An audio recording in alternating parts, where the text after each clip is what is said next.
दोस्तों, बीजेपी की fake news factory एक नई खबर फैला रही है। कह रही है कि राहुल गांधी ने जिस संस्थान के डेटा को लेकर महाराष्ट्र चुनाव में धांधली के आरोप लगाए थे, अब वो संस्थान मान चुका है कि ये आंकड़ा गलत था।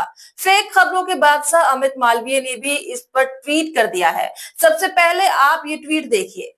मालवीय चाचा का कहना है कि राहुल गांधी और कांग्रेस ने जिस तरह से चुनाव आयोग को निशाना बनाया, अब उन्हें माफी मांगनी चाहिए और राहुल गांधी को अपनी बिहार में वोटर अधिकार यात्रा भी खत्म कर देनी चाहिए। अब आप यहाँ क्रोनोलॉजी समझिए। राहुल गांधी बिहार में इस समय वोटर अधिकार यात्रा कर रहे हैं, जिसमें भारी संख्या में लोग उनसे जुड़ रहे हैं। कई लोग आकर अपनी समस्या बता रहे हैं कि कैसे चुनाव आयोग ने उन्हें जीते जी मुर्दा बता दिया है या फिर उनका नाम वोटर लिस्ट से काट दिया है। इन सब लोगों की आवाज को राहुल गांधी उठा रहे हैं। ये देख बीजेपी को चिंता सता रही है कि कहीं राहुल गांधी बिहार में उनका खेल न बिगाड़ दे। दूसरी बात, विपक्ष इस समय चुनाव आयोग पर भी हमलावर है। लगातार मुख्य चुनाव आयुक्त ज्ञानेश कुमार की ईमानदारी पर सवाल उठ रहा है। राहुल गांधी ने भी चुनाव आयोग के अधिकारियों को चुनौती दे दी है कि अगर वो सही ढंग से अपना काम नहीं करेंगे तो उनके खिलाफ कार्रवाई होगी। इधर विपक्ष एकजुट हो गया है और मुख्य चुनाव आयुक्त के खिलाफ महाअभियोनी लाने की तैयारी कर रहा है।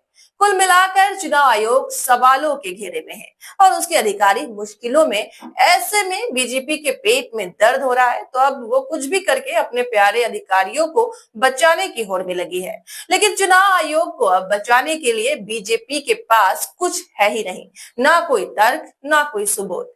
इसलिए अब वो फेक खबरें फैलाने पर उतारू हो गई है। खैर, उस ट्वीट पर भी बात कर लेते हैं जिसे शेयर कर ये भाजपाई उड़ रहे हैं। संजय कुमार को सीएसडीएस संस्थान थे। उन्होंने 17 अगस्त को एक ट्वीट किया और कहा कि 2024 के लोकसभा चुनाव से पहले 5 महीने में उतने वोटर्स जुड़ गए जितने कि 5 साल में भी नहीं जुड़े। फिर संजय कुमार ने ये ट्वीट डिलीट कर दिया और एक दूसरा ट्वीट किया। इस ट्वीट में उन्होंने कहा कि मैं अपने पुराने ट्वीट के लिए माफी मांगता हूं जो मैंने महाराष्ट्र चुनाव को लेकर की थी। मेरी टीम ने डेटा को गलत पढ़ लिया था और इसलिए मैंने वो ट्वीट डिलीट कर दिया है। अब सबसे पहली बात, राहुल गांधी ने महाराष्ट्र चुनाव में धांधली के आरोप कई महीने पहले ही लगा दिए थे। उन्होंने चुनाव आयोग के इस डेटा को सामने रखा था और बताया था कि चुनाव में धांधली हुई है, फर्जी वोटर जुड़ गए हैं। अपनी बात को साबित करने के लिए राहुल गांधी ने किसी दूसरे संस्थान का डेटा का सहारा नहीं लिया था, बल्कि खुद चुनाव आयोग के डेटा को ही सामने रखा था, जो कि अब स्क्रीन पर देख सकते हैं। इसमें साफ लिखा है कि पिछले कई सालों में 5 महीने में 5 साल के मुकाबले कम वोटर जुड़ते थे, लेकिन 2024 में ठीक इसका उल्टा हुआ। उस साल 5 महीने में ज्यादा वोटर जुड़ गए 5 साल के मुकाबले। और दूसरी बात, राहुल गांधी ने प्रेस कॉन्फ्रेंस किया 7 अगस्त को और सीएसडीएस के अधिकारी ने ट्वीट किया 17 अगस्त को। यानी राहुल गांधी के दावों का सीएसडीएस के डेटा से कोई लेना देना नहीं है।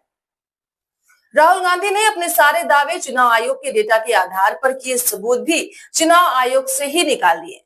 तो अब सवाल है कि आखिर बीजेपी ये फेक खबर क्यों फैला रही है, खुद को बचाने के लिए या फिर अपने दुलारे चुनाव आयोग को ईमानदार साबित करने के लिए? आपको क्या लगता है? कमेंट्स बॉक्स में जरूर बताएं। इसके साथ हम आपसे विदा लेते हैं। देखते रहें केएनई न्यूज।